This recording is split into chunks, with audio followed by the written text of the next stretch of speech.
gue sedang menderita itu tidak mudah gitu. Kalau lu lihat dari perspektif duniawi, bahagianya lo apa? Misalnya ketika lo mandi, sedih lo berkurang, itu udah bentuk self compassion.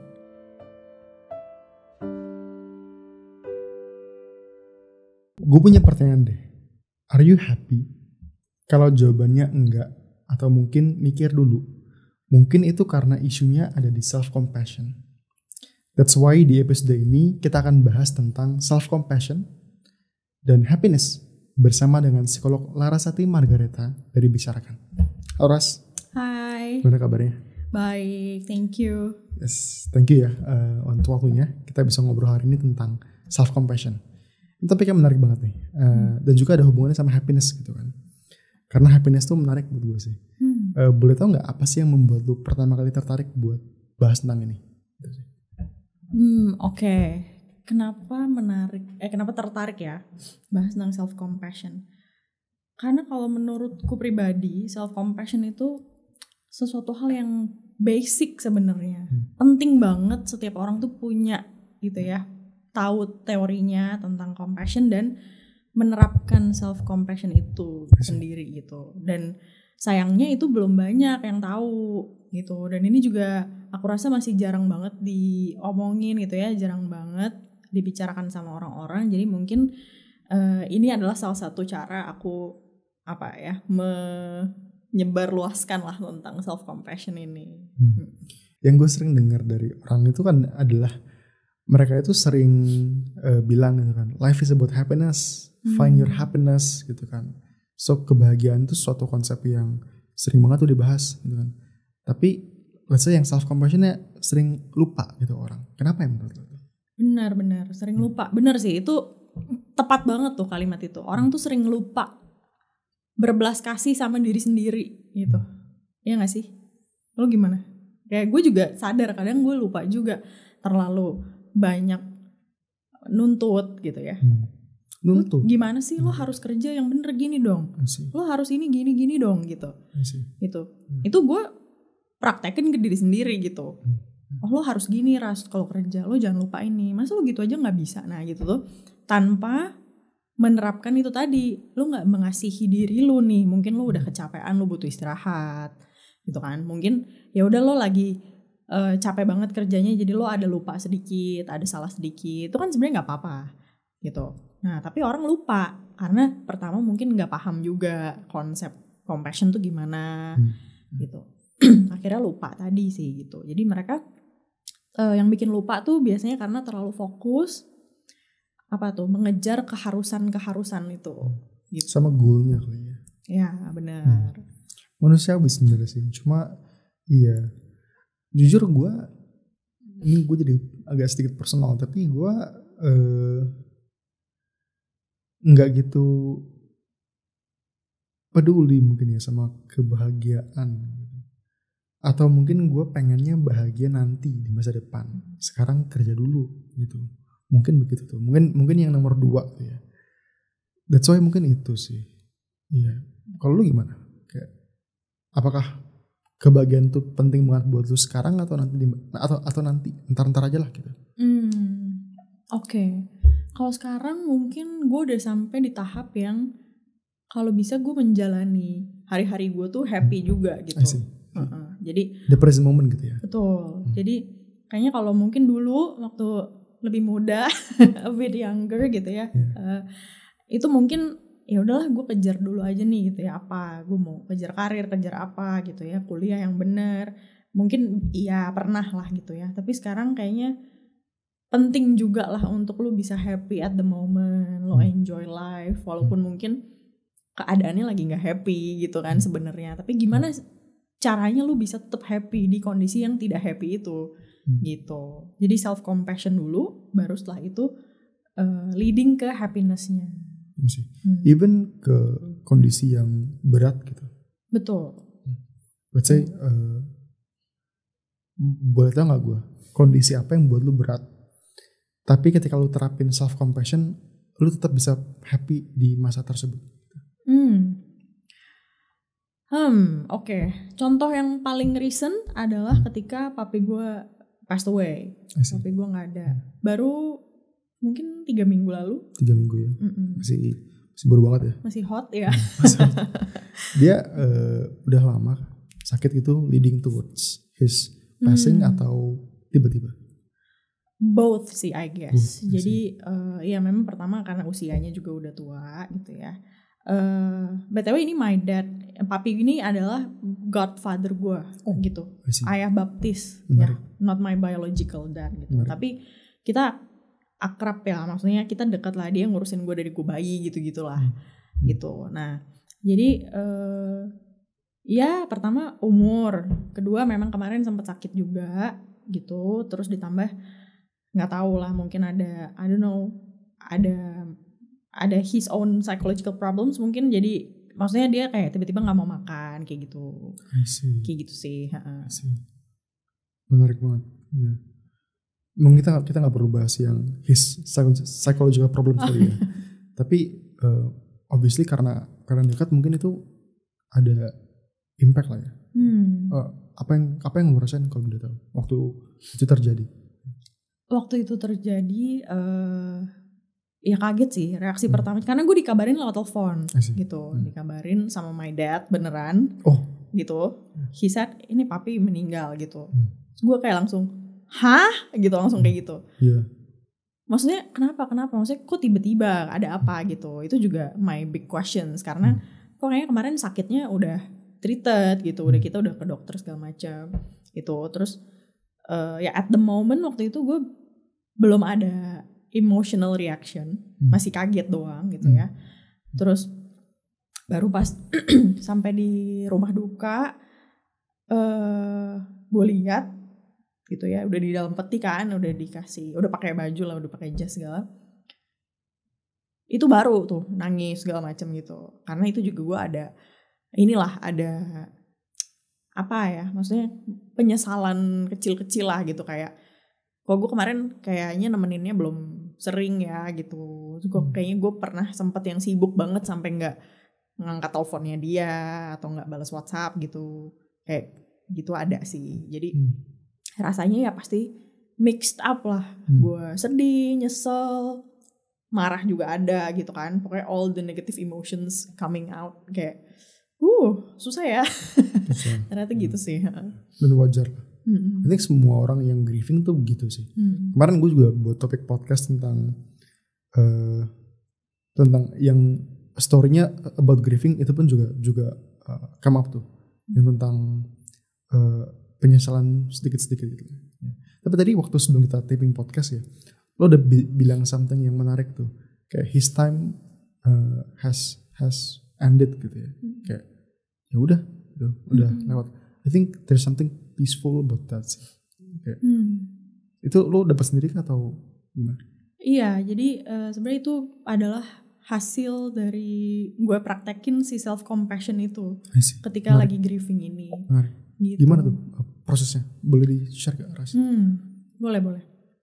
Jadi mungkin gue jelasin dulu sedikit konsepnya kali ya, biar ini enak alurnya. Jadi sebenarnya self compassion itu kan artinya berbelas kasih, gitu kan. Berarti self compassion lu berbelas kasih ke diri sendiri, gitu kan. Mengasihi, gitu ya. Tapi bukan mengasihani, itu beda tuh. Okay. Mengasihi. Apa tuh bedanya? Kalau lu mengasihi kan kayak I love you gitu kan, gitu. Tapi kalau mengasihani itu kayak, kasihan banget sih gue, kok gini banget ya gitu. Gitu-gitu loh. Jadi itu kayak lebih negatif lah kalau mengasihani. Tapi kalau compassion itu ketika lu bisa berbelas kasih gitu ya terhadap diri sendiri ketika lu berada dalam situasi yang tidak menyenangkan. Misalnya kayak penderitaan atau ada kegagalan dalam hidup, kesulitan-kesulitan yang mungkin setiap hari dialamin. Itu pun bisa kita terapkan self compassion ini. Kedukaan itu ya. Itu kan juga penderitaan ya untuk orang-orang yang ditinggalkan. Nah, kayak gitu.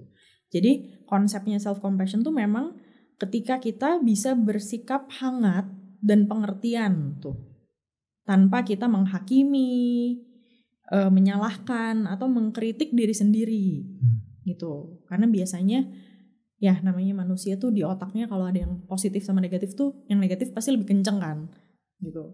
Kayak misalnya oke, gue dapat awards nih psikolog of the year gitu ya, gue udah 2 kali tuh dapat. Tapi ketika ada yang negatif dikit, yang ini lupa gitu. Apa psikolog of the year, ya udah cuman gitu doang. Tapi yang ini kenapa ya, kok gue tadi kemarin harusnya tuh gue begini loh, gue salah dikit tuh, itu lebih berisik gitu. Nah, jadi ketika berada dalam situasi yang tidak menyenangkan itu, gue bisa terapin self compassion, gue memberi ini ya kehangatan dan memahami diri sendiri bahwa oke, ini situasinya memang lagi nggak oke gitu, lagi nggak berpihak pada sisi lo. Ya udah gitu. Nah, jadi dari konsep itu gue bisa mengerti bahwa grieving ini gitu ya, maksudnya bokap si papi gue nggak ada, itu memang adalah bagian dari perjalanan hidup kan, gitu. Dan itu sesuatu yang gue nggak bisa hindari gitu. Apakah dia duluan, apa gue duluan kan gitu. Tuh, jadi gue bisa menerima, oh oke, this is memang part of my life, part of his life gitu. Gue bisa menerima dan akhirnya sampai ke kesimpulan yang tadi bahwa ya udah, memang waktunya dia udah selesai gitu di bumi ini gitu kan, waktunya udah selesai, jadi ya udah, I have to let him go. I see. Tapi untuk proses yang konkretnya berarti lu ngobrol sama diri sendiri? Ya pretty much ya, kurang lebih begitu. Apakah gue ngomongnya bersuara atau dalam hati gitu ya, atau sambil mikir, tapi iya. Untuk orang-orang yang susah gitu tapi bicara sama diri sendiri, menurut lu gimana? Susah bicara sama diri sendiri ya, oke. Ini biasanya penyebabnya macam-macam ya. Banyak, apakah malu mungkin, atau merasa ini aneh banget. Ya. Sama ya mikirnya, ya kan? Aneh banget gitu ya. Aneh banget, sesuatu yang asing, ngapain gue ngomong sendiri gitu kan. Atau ada juga yang punya mindsetnya, kalau gue ngomong sendiri ntar gue dikira gila lagi gitu kan. Padahal maksudnya kan ngomongnya ada tujuannya gitu. Kalau on purpose itu nggak gila dong gitu, kecuali lu ngomongnya sama tembok gitu kan atau sama pohon. Nah itu baru lu ngomong sendiri. Nah bener-bener ngomong sendiri gitu ya. Iya kan. Nah kalau ini kan lu ngomong sama diri sendiri, tapi tujuannya apa? Untuk menenangkan kah gitu kan, memotivasi kah, membuat diri lu lebih relax, lebih happy, lebih apa, itu it's okay gitu, nggak masalah. Nah jadi kalau untuk orang-orang yang memang sulit gitu ya memulai, pertama sih kuncinya harus memperbaiki relasi dengan diri sendiri ya. Karena itu basic banget gitu. Menurut gue itu yang orang lain tuh selalu butuh gitu. Mereka tuh perlu banget punya relasi yang baik sama diri sendiri gitu. Baru mereka mungkin bisa ya memperbaiki gitu ya, belajar banyak hal. Nanti mungkin bisa terbentuk self love-nya, self trust-nya, self acceptance-nya. Baru nanti masuk ke self compassion. Menarik banget sih. Jadi tadi lu bilang langkah pertama adalah untuk memperbaiki hubungan sama diri sendiri. Ya gue setuju banget sih. Gue setuju banget. Dan gue tertarik untuk tahu lebih kali ya, gimana cara untuk bisa memperbaiki hubungan sama diri sendiri. Untuk orang-orang yang let's say udah lama banget nggak pernah lagi ngobrol sama dirinya sendiri, let's say. Oke. Langkah pertama itu tadi ya, kenapa sih orang tuh perlu punya relasi yang baik? Kalau misalnya nih, let's say gue benci sama diri gue gitu kan. Nah terus gimana mau ngajak ngobrolnya gitu? Betul. Iya kan. Nah jadi itu langkahnya mungkin di awal tuh, namanya sesuatu yang kita nggak suka atau kita nggak pernah tuh pasti berat gitu ya, pasti sulit lah. Ini kenapa? Tapi kan there's always a first time gitu for everything. Jadi kita bisa coba kenalan. Mungkin dari yang simple dulu deh. Lu apa sih yang lu suka atau apa yang lu pengen dalam hidup lu gitu. Nanti kan pasti akan ada dialog tuh. Iya gue pengen ini ya, tapi gue bisa gak ya? Gimana caranya ya? Nah kayak gitu-gitu tuh bisa.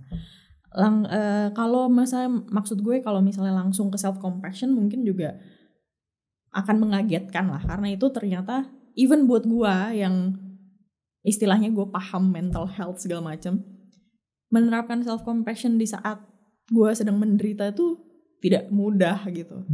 Kayak wah gue sampai dalam prosesnya ya gue bisa berkali-kali ngomong gila ternyata susah ya gitu, gila ternyata susah ya self compassion ketika gue lagi grieving gitu, apalagi di kondisi yang mungkin pada saat dari rumah duka terus di pemakaman, setelah itu di rumah, peran gue adalah sebagai psikolog untuk semua anggota keluarga gue, bukan peran sebagai anak yang lagi sedih juga gitu. Jadi oke, ternyata berat, tapi gue akhirnya bisa lah memproses itu pelan-pelan. Habis itu kayak gitu. Nah terus kalau misalnya tadi kita bahas balik ke konsep bahagia gitu ya, happiness itu kita lihat dulu dari perspektif mana gitu. Kalau lu lihat dari perspektif duniawi, bahagianya lo apa? Apakah sukses? Apakah kaya? Ya kan? Good looking, mungkin kalau gue ganteng gue happy gitu kan? Atau apa bahagia lo? Terkenal gitu. Kalau gue tenar, gue happy. Tapi apakah orang tenar selalu happy? Pasti kan ada haters gitu-gitu ya. Ada juga lah sisi-sisinya gak happy. Nah jadi secara duniawi, apa bahagia lo? Keluarga yang hangat tuh duniawi gak? Keluarga yang hangat duniawi atau enggak? Boleh aja sebenarnya. Maksudnya itu bagus ya? Sih gitu ya. Tapi kayaknya duniawi sih. Itu bagus. Tapi ketika tergantung lu nanya siapa tuh. Lu nanya pastor mungkin beda jawabannya. Bener juga. Tapi mungkin itu duniawi, tapi psikologisnya ketika keluarga lo tidak hangat, terus gimana tuh? Nah kan gitu. Nah itu baru kita balik lagi ke lihat perspektif yang lain. Misalnya secara subjektif deh, subjektif well-beingnya. Apakah lu punya banyak emosi positif yang bisa bikin lo makin happy gitu kan? Atau kebalik, emosi negatif lu yang sedikit. Nah, emosi negatif sedikit juga bisa happy karena lu gak terlalu banyak berurusan dengan hal-hal negatif gitu kan. Atau kepuasan lo dalam hidup lo gimana? Gitu. Biasanya gue sering tuh setiap bulan gue tanya ke diri sendiri, bulan ini 1-10 seberapa puas gue sama hidup gue gitu. Pernah rendah banget, pernah tinggi banget, pernah gitu-gitu. Terus kalau secara objektif gitu ya, karena happiness ini bisa dilihat dari berbagai perspektif sebenarnya. Dari objektif well-beingnya berarti kita lihatnya dari psychological well-being. Self love lu gimana gitu kan, self trust lu bagus nggak, self acceptance-nya juga. Kalau kita nggak percaya sama diri sendiri, nggak bisa menerima gitu kan, otomatis self love-nya susah dan well-being lu ya susah lah ya gitu. Bisa aja jadinya kurang sejahtera hidupnya gitu. Terus bisa dilihat dari relasi lu sama orang-orang positif nggak gitu kan. Betul, aku boleh nanya nggak? Sure.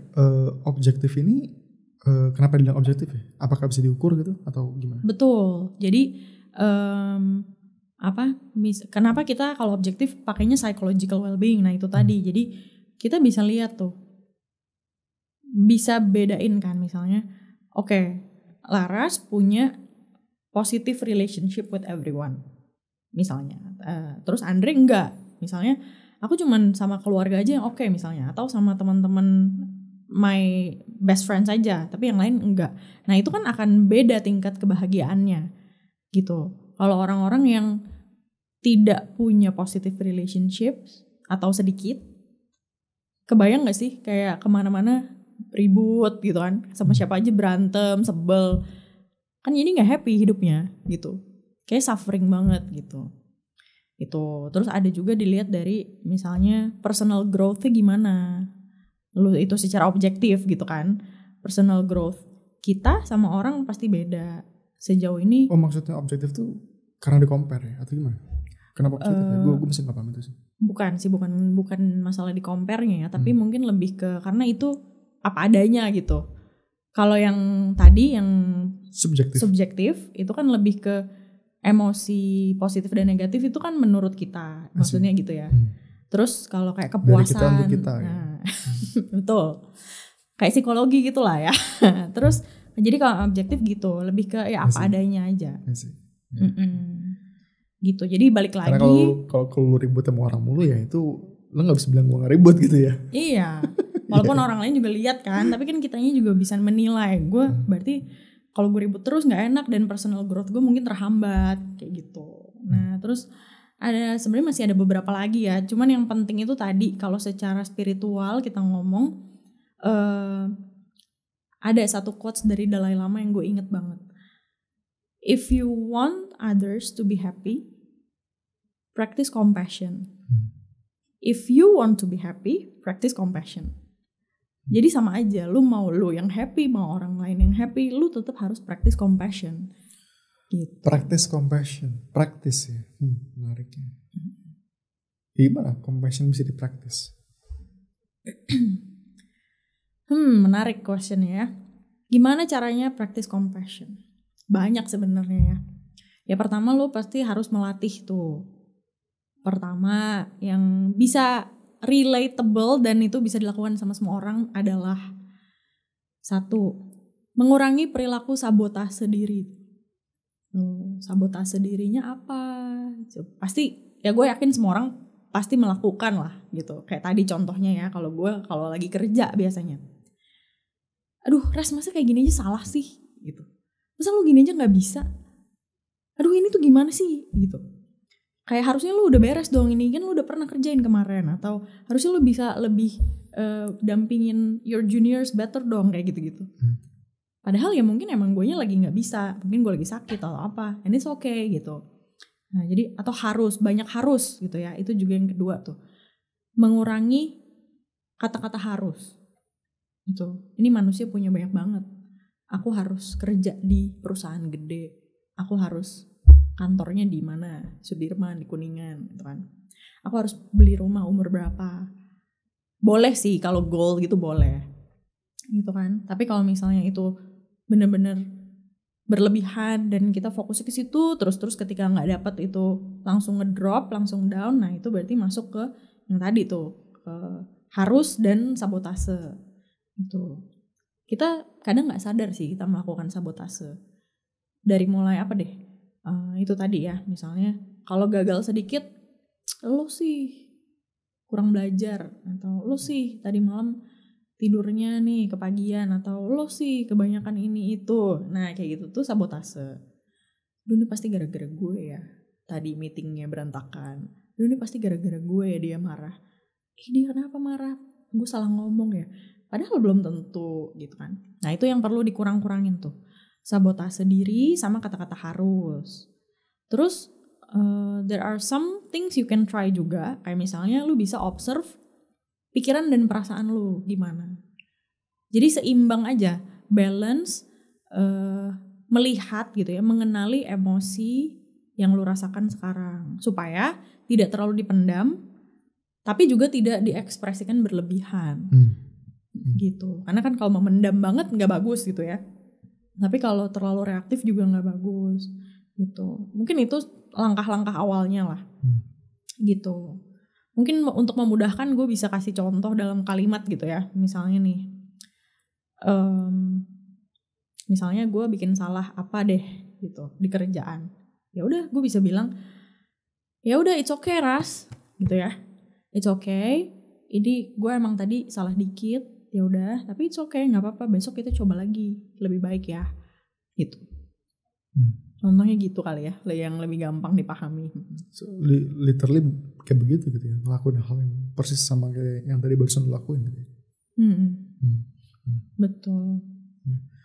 Menarik sih bahwa compassion itu bisa dipraktis gitu ya, bukan sesuatu yang lo lahir dengan compassion gitu. Iya.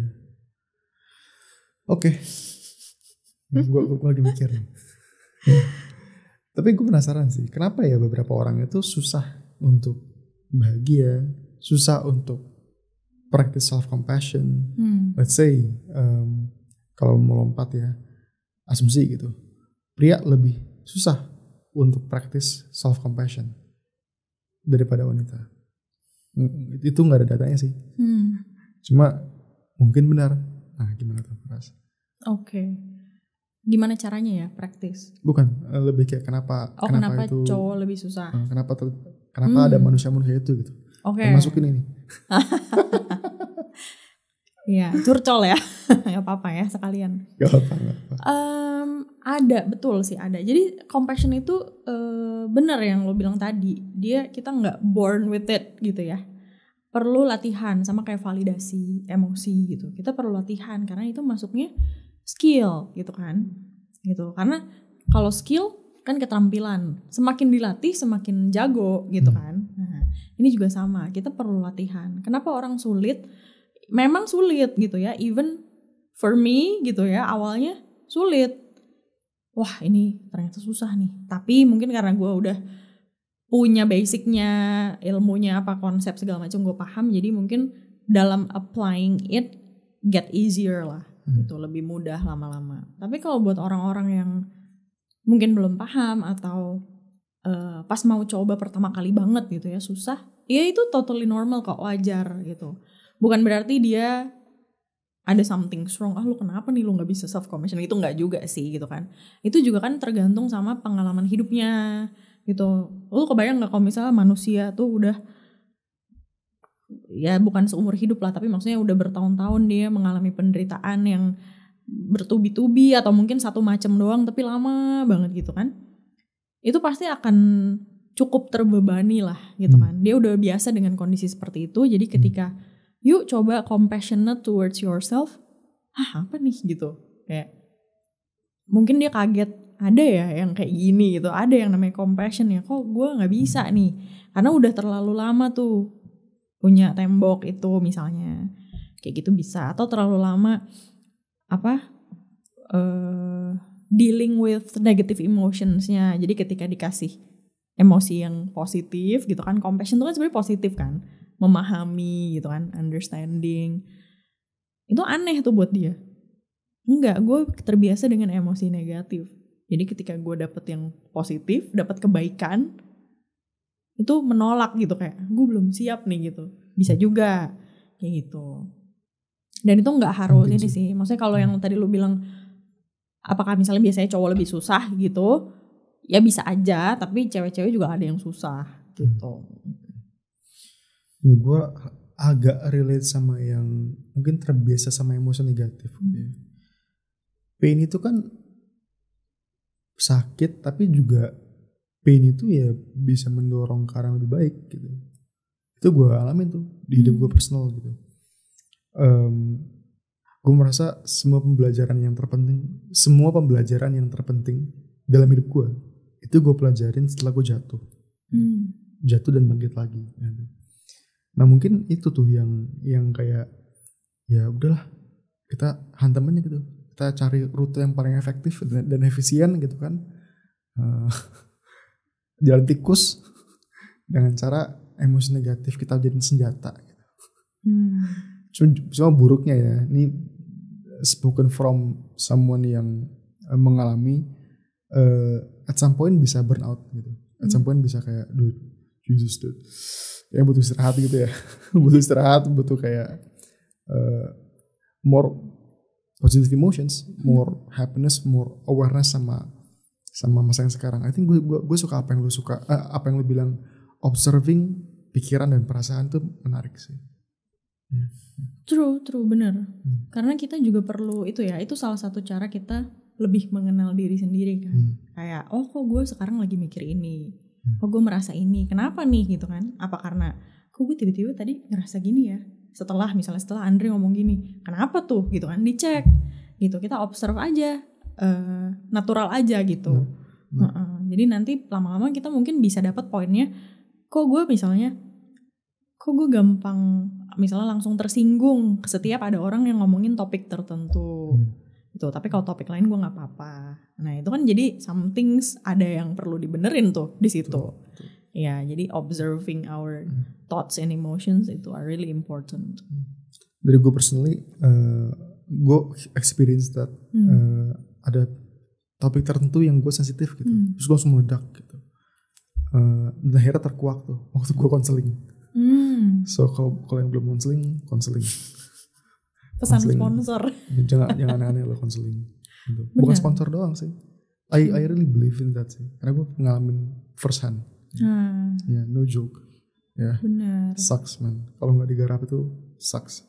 Anyway. Iya benar. Itu jadi kayak red button lo gitu kan. Betul. Ya kan? Lu disenggol dikit meledak. Bacok. Iya. Nah itu red button perlu dicek tuh akarnya. Benar-benar. Maksudnya dari 0 ke 100 nih. Lu gak dari 0 ke 100. Lu gak 0 ke 10 gitu. Nggak, lu ke 0 ke 80 baru ke 100. Kan gila ya. Imagine in real life concept gitu. Iya. Cepet banget ya escalating. Cepet banget gitu. Gue nyaman kok gue share tentang ini. Gue share ya. Gue sama adik gue dulu tuh sempat konflik karena dia tuh belajar dari temennya. Jadi temennya mempengaruhi dia untuk kayak gini sering gini gitu. Iya. Sekarang udah gak pernah lagi gitu. Kudos to her ya. Tapi dia sering gini. Dan itu gue marah banget. Kayak lu apa nggak respect sama gue atau kayak apa? Ya benar ya. Ada poin dia nggak respect. Tapi anyway. Tapi kan gak efektif gitu. Gue meledak pun dia gak berhenti, malah dia makin bete atau tapi kenapa gue suka sama dia adalah begitu gue jelasin konsep yang 0 ke 80 ke 100 ini, karena gue punya isu di dulu dia bisa paham gitu. Dan kayak I see, sekarang gue paham kenapa lu gini gitu. Dan kayak kita bisa reach an understanding gitu. Tapi I'm very lucky ya to have a sister like her. Dan imagine kalau sama orang lain, imagine kalau sama rekan kerja gitu, gue begitu, apa nggak orang melekit gitu. So, gue suka banget sama konsep ini sih. Step pertama adalah untuk memperbaiki hubungan sama diri sendiri. Ada lagi nggak, kira-kira dari lu tips untuk bisa memperbaiki hubungan sama diri sendiri? Kalau gue tuh selalu ngajarin semua klien gue tuh untuk mau spare sometimes lah gitu untuk dirinya. Jadi either lu satu hari kalau susah banget gitu ya, mulailah dari 15 menit deh gitu sampai setengah jam, nanti lama-lama ya gitu. Paling nggak yang bagus tuh setengah sampai 1 jam sehari untuk lu sit down benar-benar untuk diri lu gitu. Lu mau ngobrol, lu mau nulis, lu mau apa gitu, terserah. Diem doang. Mau diem doang mikir atau apa boleh gitu. Nah itu juga bisa tuh sebagai salah satu langkah untuk lu kenalan gitu. Karena tadi bener yang lo sharing barusan, manusia itu kan punya yang namanya, pasti kan positif negatif lah ya, maksudnya plus minus. Nah kalau yang negatifnya tuh biasanya kita sebutnya shadow lah. Shadow itu adalah hal-hal buruk dari diri kita yang mungkin kita nggak pengen orang lain tuh tahu gitu. Nah jadi biasanya kita akan berusaha untuk menekan si shadow itu supaya dia nggak muncul gitu kan, supaya nggak ada yang lihat. Nah tapi kalau kita nggak kenal apa aja nih shadownya, gimana kita mau nyuruh mereka diem aja di bawah gitu. Jadi semakin kita tahu jelek-jeleknya kita apa, bagus-bagusnya juga tahu gitu ya. Itu semuanya akan semakin bisa dikontrol gitu, dikelola lah paling enggak. Jadi istilahnya kalau misalnya shadow-nya lagi muncul, anggaplah dia kayak bayi yang lagi nangis. Terus kita puk-pukan kayak, kenapa kamu nangis? Gitu kan, kenapa kamu muncul kayak tadi lo, kenapa lo meledak gitu kan. Dan cari, oh ini sumbernya ini. Jadi ketika lo udah tahu, ya udah sekarang udah tahu, gue udah tahu. Oke, nanti gue nggak ulang lagi, atau ya kita usahain biar itu nggak kejadian lagi ya. Gue udah ngerti lo nggak sukanya gini. Ya udah sekarang lo tidur ya di bawah, jangan keluar lagi. Nah gitu, istilah kayak gitulah. Jadi itu gunanya juga lo mengenal sisi buruk lo, itu malah justru bagus banget gitu. Tapi kebanyakan orang nggak berani sampai sana, karena sebelum kenalan, maksudnya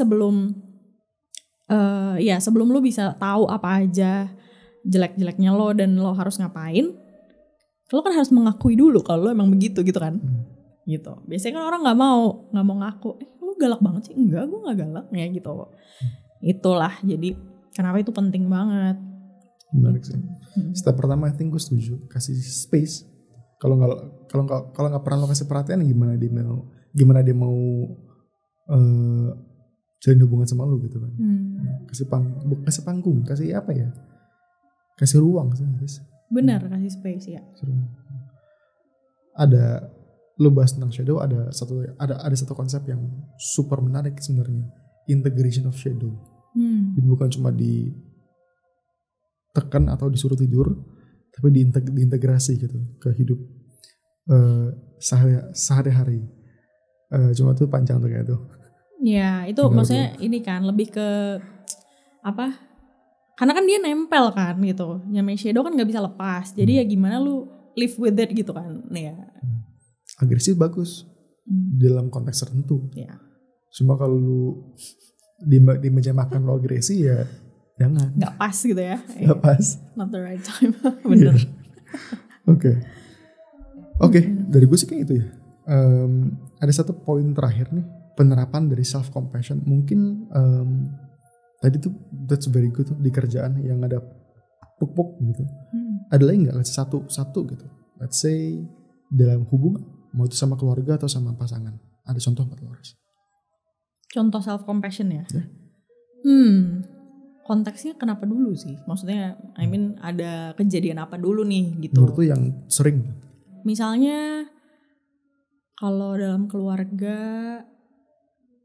mungkin orang tuanya sibuk kali, sibuk kerja gitu, kurang perhatian atau apa gitu bisa. Nah itu lu self compassionnya berarti lebih ke ya oke, berarti my parents are busy, sibuk, emang mereka belum ada waktu buat gue. Dan emang begitu mungkin bisa dialihkan juga pikirannya dengan mereka kan kerja juga buat gue misalnya gitu. Jadi ya udah, it's okay, gue bisa ngapain nih di rumah yang apa misalnya tujuannya lu mau membahagiakan mereka, misalnya lu masakin makan gitu ya, dinner atau lu kasih surprise apa gitu kan untuk memperbaiki juga gitu, maksudnya kitanya yang inisiatif akhirnya kayak gitu bisa. Atau kalau ke pasangan ya either ini suami istri atau pacaran gitu ya, itu juga sama. Isunya apa? Jadi kalau self compassion itu kuncinya adalah kita tuh mengurangi kesedihannya kita gitu. Kan kalau self love meningkatkan kebahagiaan. Kalau self compassion kita kurangin dulu sedihnya. Lu menderitanya di area mana? Gue sedih nih karena gue ribut terus sama pasangan gue misalnya. Nah itu apa tuh kuncinya? I mean keywordsnya lo ribut itu apa gitu? Kenapa lo berantem terus gitu kan? Lo cari itu keywordnya apa, core-nya itu yang dikurangin gitu. Sebenarnya kita bisa melakukan itu dengan banyak hal juga. Contohnya, misal lo mandi air hangat deh yang gampang. Lo mandi air hangat itu supaya misalnya ketika lo mandi sedih lo berkurang, itu udah bentuk self compassion gitu. Atau lu misalnya kayak tadi lu mau sit down apa segala macam, kalau itu mengurangi kesedihan lu nggak apa-apa gitu. Jadi coba apa sih maksudnya, gue tuh pengen banget mengajak orang-orang tuh untuk try to be compassionate to themselves gitu ya, dengan cara sederhana apapun gitu. Nggak usah yang terlalu ribet atau yang terlalu mahal lah gitu, yang sederhana aja, yang simple, lo bisa di rumah kapan aja gitu-gitu. Lebih ke situ sih sebenarnya. Oke. Ada dua hal sih yang gue tangkap ya dari omongan tadi yang menarik. Yang pertama keywords. Itu kayak bahasa psikolog tuh ya.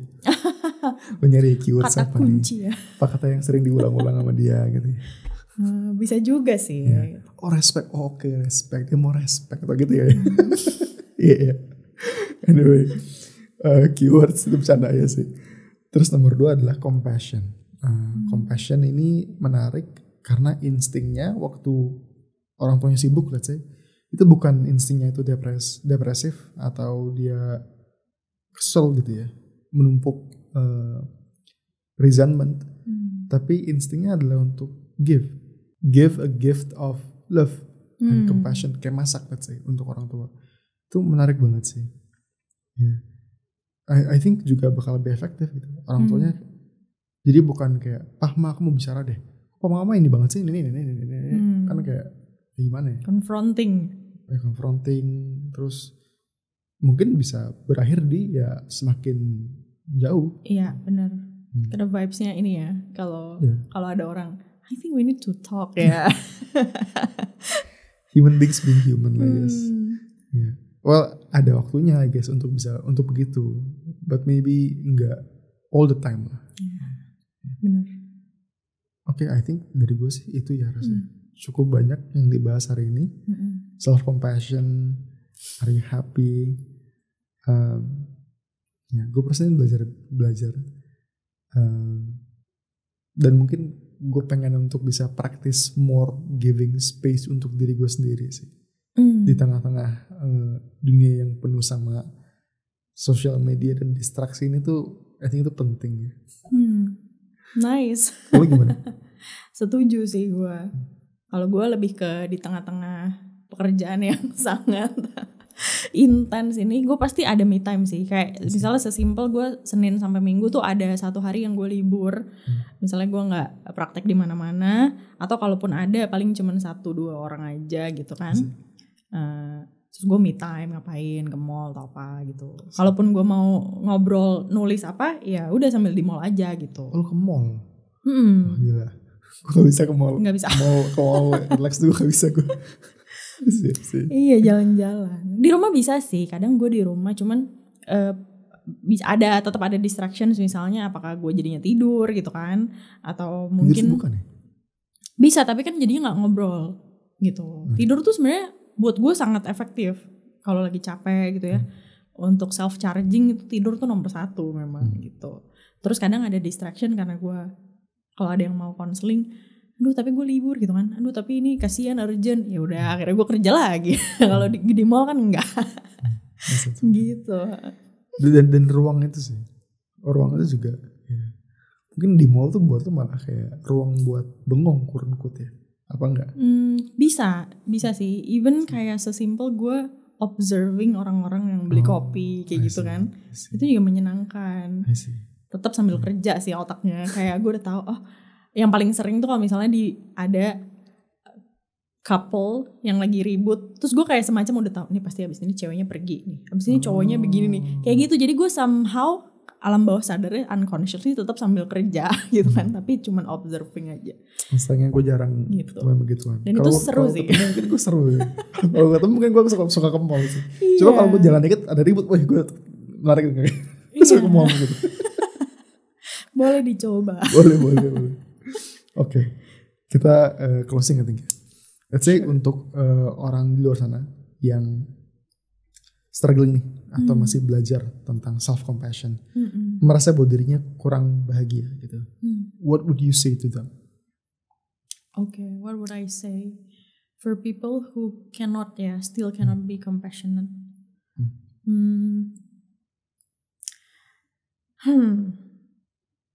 Ya selalu basicnya adalah semua hal itu pasti ada, there's always a first thing to everything gitu, for everything. Jadi nggak usah takut gitu. I totally understand self compassion itu mungkin sulit gitu awalnya. Tapi kalau lu nggak coba, lu nggak tahu gitu kan. Dan masalahnya ini kita lagi ngomongin kita berbelas kasih ke diri sendiri. Jadi yang harus coba maju terus adalah diri lu sendiri gitu. Jadi gue sangat berharap teman-teman tuh punya kekuatannya untuk maju terus itu sih gitu. Kalau sulit maju lagi gitu. Walaupun susah ya lu stop sebentar nggak apa-apa, habis itu lu lanjut lagi aja gitu. Paling itu pesannya. Oke. Dan kalau misalnya di tengah-tengah jatuh, jangan ragu untuk seek help sih. Betul. Seek professional help. Ya, kalau emang lo butuh nggak apa-apa sih, it's totally okay gitu ya. I think kalau gue personally gue mau ubah bukan gak apa-apa sih, you should. It's more effective that way. Jadi bukan kayak minta bantuan, kurun quote. Minta bantuan juga sih, tapi apa ya? Kolaborasi mungkin sama orang lain. Gitu.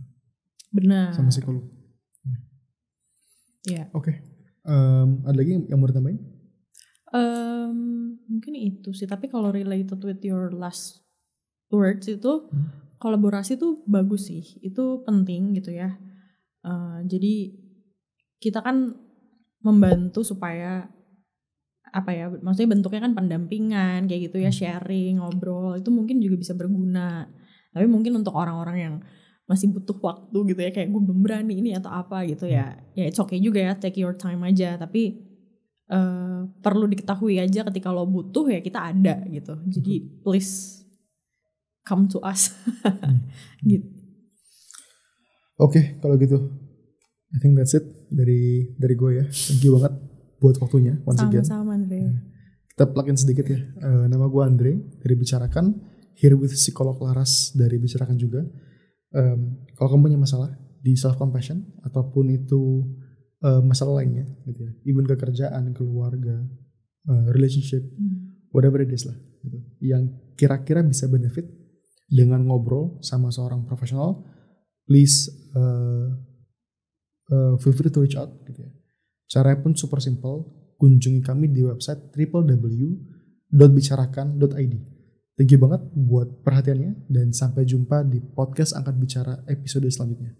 Bye bye.